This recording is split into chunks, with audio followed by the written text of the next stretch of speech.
Oliver Moeller visits It's Showtime again. Is he courting Kim Chiu? Viral, especially for you, contestant A3. Oliver Moeller, center, praises Michelle D's right attitude and talks about Kim Chiu, left.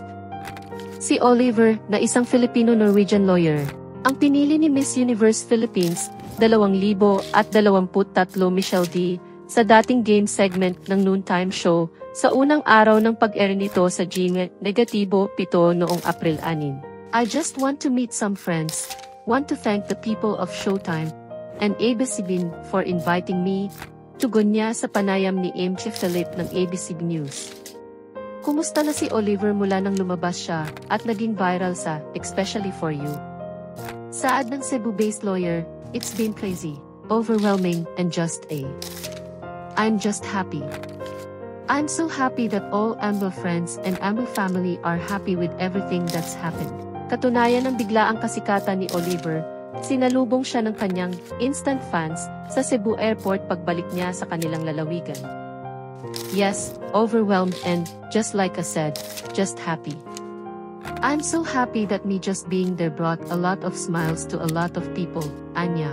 Ayon pa kay Oliver, maraming opportunities ang nagbukas para sa kanya. I guess a door on expanding Amway network, expanding Amway connections, maybe looking at some things in Manila. Kasama ba rito ang pagpasok niya sa mundo ng showbiz? Tugon niya, I'm actually considering it, that's part of the reason dabungit ko. Paano na ang kanyang propesyon? Paliwanag ni Oliver, I'll always be a lawyer view hard. So, I most likely will still be based in Cebu most of the time, but I don't mind flying into Manila every now and then. Michelle B. Andy Kang Sechi. Nangyari na ang first date ni na Oliver at Michelle B. Kumusta naman yon? Michelle is amazing, elegant, such a well-spoken person, very professional. So, yeah, amazing person, saad niya.